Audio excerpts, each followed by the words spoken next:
Much has been written about the law of karma, but I am afraid that the karmic theory, as sagely explained by the masters of India, has been so distorted by non-understanding minds that the Western peoples have garnered a wrong idea about this great cosmic principle of cause and effect.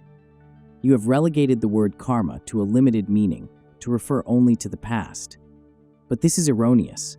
Karma, in general, means action, not merely the effects of past actions. It can refer to action performed in the past or now, or that might be done in the future.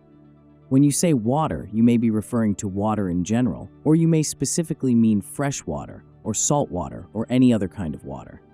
So the real meaning of the word karma is any action you perform, and the sum total of all your actions, both good and bad, present and past.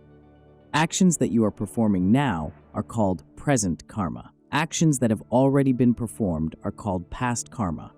And when you refer to the effects of past actions, you would say, "This is the result of my past karma." Even then, you are not telling what kind of karma, beneficial or pain-producing. Then comes the question, what are the springs of action? What influences you to act and behave in a certain way? Now we have launched into the heart of the matter. You act in a certain way today, and you say, "I have been acting this way all of my life." We get into deeper water when I ask you to consider the influences on those actions. There are two ways you work, prompted by your own free choice and by influences. So many subtle influences are interwoven with your decisions that it is very difficult for you to judge which actions are performed according to your own free choice and which are performed under karmic compulsions of the past or any other influences. It is rare to see a truly free man. Most people think they are free, while their minds are utterly fettered by psychological chains. These are harder to get rid of than ordinary chains, for in their subtlety, they are difficult even to recognize, not to speak of how to destroy them. It requires a great deal of knowledge to cut those psychological restraints. There may be 1,000,000 years of actions of past lives pursuing you. That is why an ordinary individual finds himself so helpless to destroy the binding effects of his karma. He feels hopelessly bound by those invisible chains, influences resulting from all the actions he chose to perform in past lives, through free will or through prevailing influences. As tabloid tendencies, the actions you have performed in the past are present in the brain. Diagnosing those karmic influences is not a simple matter, but according to your salient features, inclinations, and moods, you can detect what propensities have been trailing you and how strong an influence they are on your present life and your present actions. Now, in addition to your karma from the past, what are the influences on your present life? World civilization is one of them. In whatever era a man is born, he is influenced by the civilization of that age. If one is born in the 8th century, he is influenced by that century. You are all dressing, for example, according to the present civilization. You have more materials to choose from than in past centuries. You are thinking more of comfort and style than of mere warmth and necessity. Similarly, you are all eating now according to the present civilization. For instance, there was no talk about vitamins in the 6th century. So your present consciousness and actions or behavior are influenced by this present-day society. Then the next strong influence upon man is nationality. The soul identifies itself with the body and says, "I am American," or "I am a Hindu," and so on. It is not easy to get rid of that influence, of that identification. But why should you think that you are an American, or an Indian, or a Frenchman? And why did I used to think that I was a Hindu? You see, I say I used to think because I am one with all mankind. I have trained myself that way, not to be prejudiced by nationality, race, or any other circumscription that limits the universality of the soul. I am subtly telling you how to overcome your karma too. Always remain universal in your attitude and habits of life. Then you become free. The soul has worn many garbs. Today you are an American, and in the next life possibly Chinese, and so on. That is why it is unwise to hate any nationality, for hate attracts just as love attracts. Anything you hate, you attract to yourself that you may learn to overcome that prejudice. That is the law. For instance, those who hate a dark race will be born in that race, invariably. The greater the hatred, the stronger will be the karmic attraction to the object hated. The origin of the light and dark races was influenced by climatic conditions. Climate will so change that someday it will be natural to see the white races in the east and the dark races in the west. That will happen, but many years from now. Then man is influenced by the community in which he lives. He is influenced by his neighbors.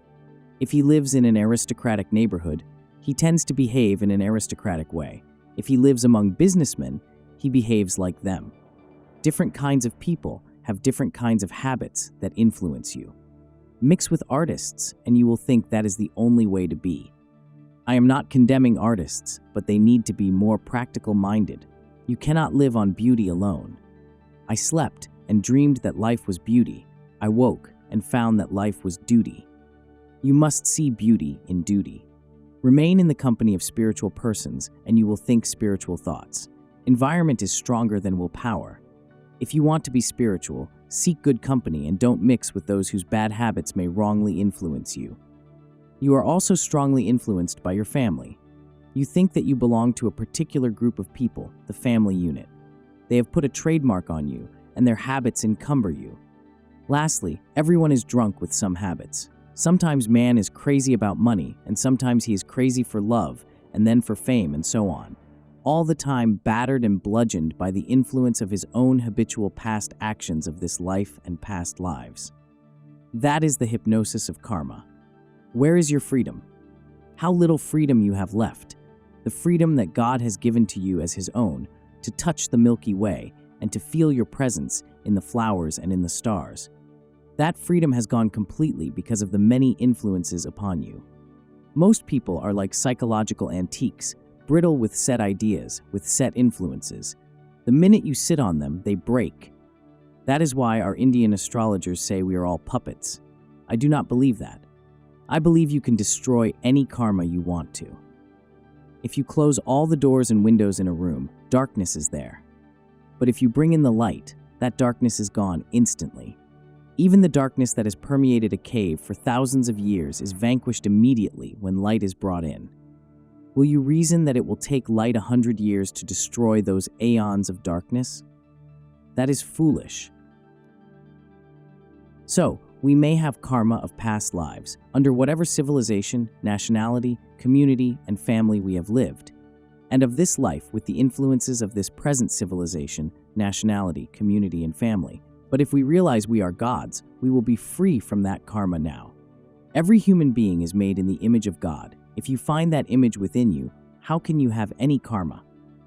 God, as the master of this universe, has no karma.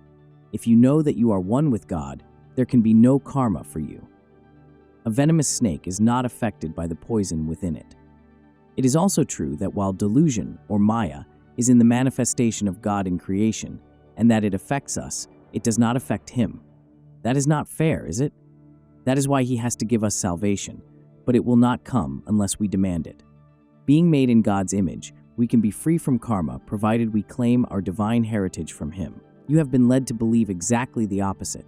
To believe in karma is to give strength to it. Why should you believe you are bound? You should think, I am not a mortal being, I am a child of God. Then you cut at the root of karma. Beyond the flights of fancy, formless am I, permeating all limbs of life. No freedom do I crave, nor bondage do I fear. For I am free, ever conscious, ever new bliss. But as soon as you give in to the delusion that you are a human being, you have permitted all the karma of the past to envelop you. This life is a den of thieves. Its influences rob you of your divine inheritance.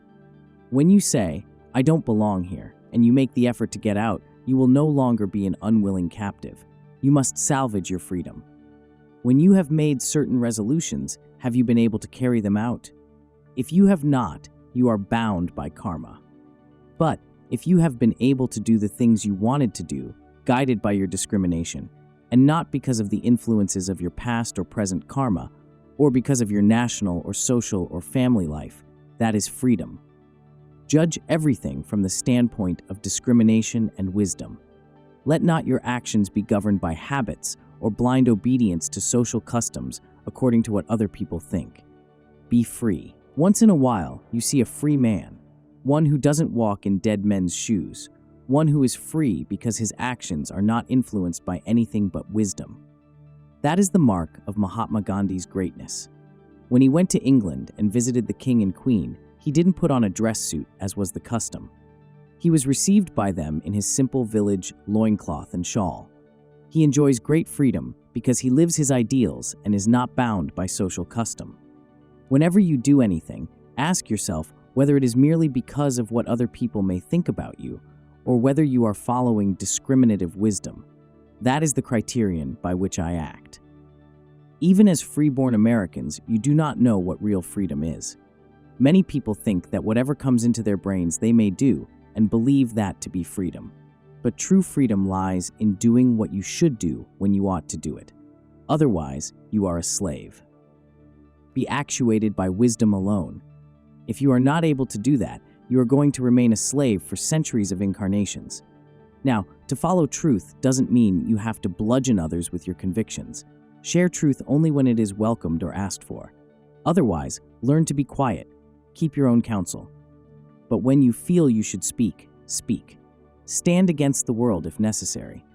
Galileo said that the earth goes round the sun, and he was crucified for that. Later, it was found that he was right, but never do anything out of pride. To do so is to fall. In every action, be guided by wisdom, never by a desire to hurt anybody. But if anyone is hurt because of your doing the right thing, you should not be afraid. You have to answer to yourself, not to anyone else. Even God is not your judge. You are your own judge. If you act wrongly, you are going to punish yourself. If you act rightly, you will free yourself. That is the justice of the law of karma. You are dictated to neither by God nor his angels, but by the law of action. What you sow, you reap. Whenever you meet with misfortune, do not put the blame for it on God. The blame rests with you alone, resulting from your past actions. If you lack the wisdom to discern what is right, then tune yourself in with the wisdom of a wise man. Often, what you think to be wisdom is not wisdom at all, but your own desires and karmic inclinations. That is why you should have a guru. Guru is one who is sent by God to free you. When you are in tune with his wisdom, you find freedom. Otherwise, you remain a slave to your whims. The way to freedom is to follow those who themselves are free. When I met my guru, Swami Sneyukteswar, he told me to tune in my will with his will. He said that my will was strong, but governed by instincts, but when I tuned my will with his will, I found it governed by wisdom. No one can incite me to do anything I know I should not do. I know what I am doing, guided by wisdom now. I am fully responsible for my actions, and I do not blame anybody else for the outcome of my actions. That freedom which Master gave to me I have never parted with. Understand this. By surrendering thyself to the Guru, by questioning the Guru and thine inner perception, and by service to the Guru, the sages who have realized truth will impart that wisdom to thee. Comprehending that wisdom from a Guru, thou wilt not again fall into delusion. It is so hard to progress on your own on the spiritual path, but it is the easiest thing if you have a true Guru to whom you surrender yourself and whose interest is only in your spiritual welfare. I gave myself completely to my Master, and I found he gave his all to me. And through that surrender, I found freedom. That freedom every soul craves. That is the way to overcome your karma. A guru's only interest is to help you progress spiritually. If the teacher wants something from the disciple, he is not a master. The master's only desire is to give, not to take. But if the disciple has the wish to help the work of the master, that is to his credit. He is helped by giving to God's cause. The masters create a few disciples who carry on their work. Masters are interested in souls rather than in crowds. Souls that will follow and are really willing to discipline themselves. A true disciple is one who seeks liberation by accepting the Guru's discipline and who disciplines himself by the wisdom-guided instructions of the Guru. But most disciples want to be gurus instead. Here in the West, the church members expect the minister to cater to them. He becomes their slave. I never ask for anything from you all for myself. I have suggested at times that you help the work, but I have kept myself free from enslavement to people. Even when sorely tried by financial problems of the work, I have not bowed down to anyone nor compromised my ideals. I have kept myself free. If Mount Washington is blown away from me, I shall not mind, and if it is left with me, I shall joyously carry the burden of concern for it to my last day. Such is my principle. Wherever God keeps me, I shall carry on. For the will of the Father is my will. All your life you have been a slave, following your own whims. I remember in my youth I couldn't eat this or that food, but when I came under Master, he ironed out all those kinks of thought. First, he found out what I didn't like to eat. He said, "So, you don't like this, you don't like that." After 7 days, he asked me how I liked the food I had been eating in the ashram. I said that it was marvelous. He told me then that I had been eating in the various preparations the very foods that I thought I couldn't eat. He helped me to conquer likes and dislikes by such discipline. Most people of the West think only of comfort. Master never bothered about where I slept, and if I tried to be more comfortable in the human way, he criticized me. By such constructive criticism and training, I found complete freedom from food consciousness, dress, and social consciousness. I was so happy, free from the prison of my own making. Master gave me that freedom by his guidance, freedom from habits and moods and limiting thoughts. So, let not your will be the prisoner of your habits and whims. That doesn't mean you should not use your will. Learn to use it with discrimination, for then you are using the will of your Father. Learn to compare your developing discrimination with the wisdom discrimination of the Guru. For only then can you be sure when you are right. We are much too fond of our own thoughts. Whatever our notion, we want to drag out a whole body of scripture to support it. But when you compare your will with the Master's will and are guided by his will, then you know whether you are following wisdom or following instincts and your past karma. The scriptures say you must have a visible master, that is, one who lived on earth. To follow the counsel of a true guru is the only way you can be sure your actions are leading you to freedom from karma. A wise man has no personal desire for you to obey him, but if you volunteer to be obedient to his guidance, he will certainly tell you the truth. He will tell you what is best for you, and no matter how many times you falter or leave him, he will always speak the truth to you for your own good. He cannot be bribed in any way, such was my master. He was the one among many who never hesitated to tell me my faults. He used to say, "There is the door. Anytime you want to go, you are free to leave." Many fled, but I didn't leave. I knew he wanted nothing from me, but I wanted that something which he had. Master told me his discipline would smart sometimes, but if I promised to be obedient, I must honor that promise. And I did. Here in America, the teacher is made to feel he must deal with the church members with kid gloves. But Master's way was strong. He told me, "Your methods will be much milder than mine, but this is my way. Take it or leave it." I took it gladly. It made me a free person. But no one can free you unless you make the effort to free yourself. God wants you to be free. He has given you free choice to follow the path of wisdom or to follow the path of karma. Try to do everything with wisdom, and at night examine yourself and see if you have succeeded. Be self-disciplined. If you can obey Guru's guidance and remember to do what he says and be ever watchful of yourself, you will suddenly see that you are free. Then every day you will feel freedom. Imagine what freedom you feel when you are free from the influences of this world, or your past, or your family, or neighbors, or your habits. You realize you are pure spirit. You belong to no group, no nationality, no family, no habits. Karma belongs to the den of thieves where karmic people live. Always think, I and my Father are one. I have no karma, I am free. O Arjuna, as enkindled flame converts firewood into ashes, so does the fire of wisdom consume to ashes all karma. Verily, nothing else in this world is as sanctifying as wisdom. In due course of time, the devotee who is successful in yoga will spontaneously realize this within his self.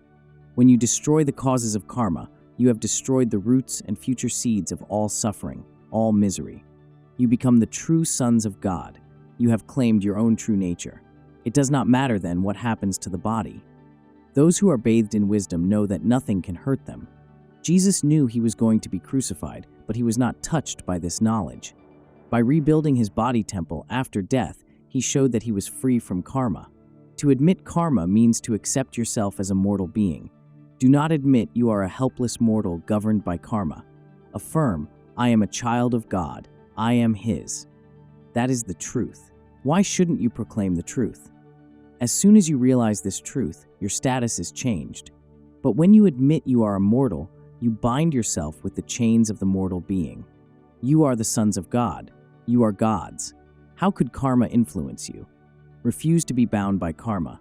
It is an old superstition of the ignorant to believe you cannot change your destiny. Never say you are a sinner. How can you be a sinner? God is your Father. If He created this world with its potential for many evil ways, you would have to say that He too must be a sinner. That is the way I talk to God. It never hurts to speak truth to Him.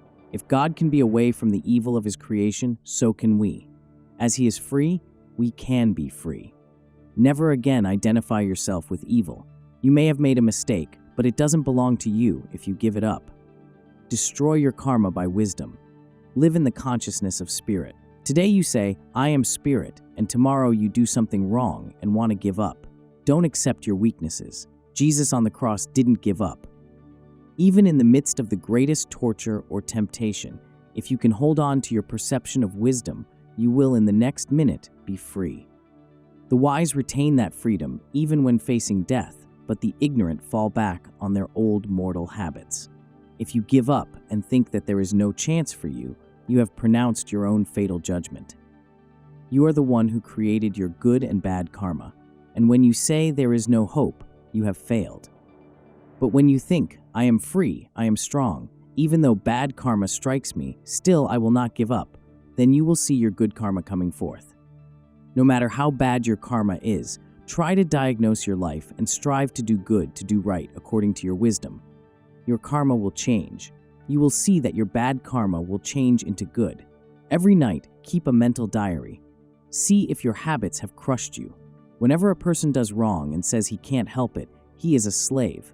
He should rather admit he did wrong and then try to do better. He may fall again, but he must say, I will try harder. That is the way to overcome. Do not give in. You are not a sinner, and anybody who calls you a sinner is himself a sinner. Do you see how much the church movement needs reformation? They expect people to follow religion by proxy. But truth has to be lived. It has to be realized as a part of one's own being. The church movement has done a lot of good, but it must really reform each individual. One moon gives more light in this world than all the stars, so is every truly reformed individual. To keep your minds on God, I seldom think of socials for our churches. I only discuss wisdom with you. I do not divert you from the real purpose of religion, to know God. That is why Self-Realization Fellowship is creating churches of all religions, that all people can feel the spiritual barriers gone and come together to really seek God. Jesus said, "For where 2 or 3 are gathered together in my name, there am I in the midst of them." The primary goal of the church should not be to build more churches and gather in more converts, but to give God realization.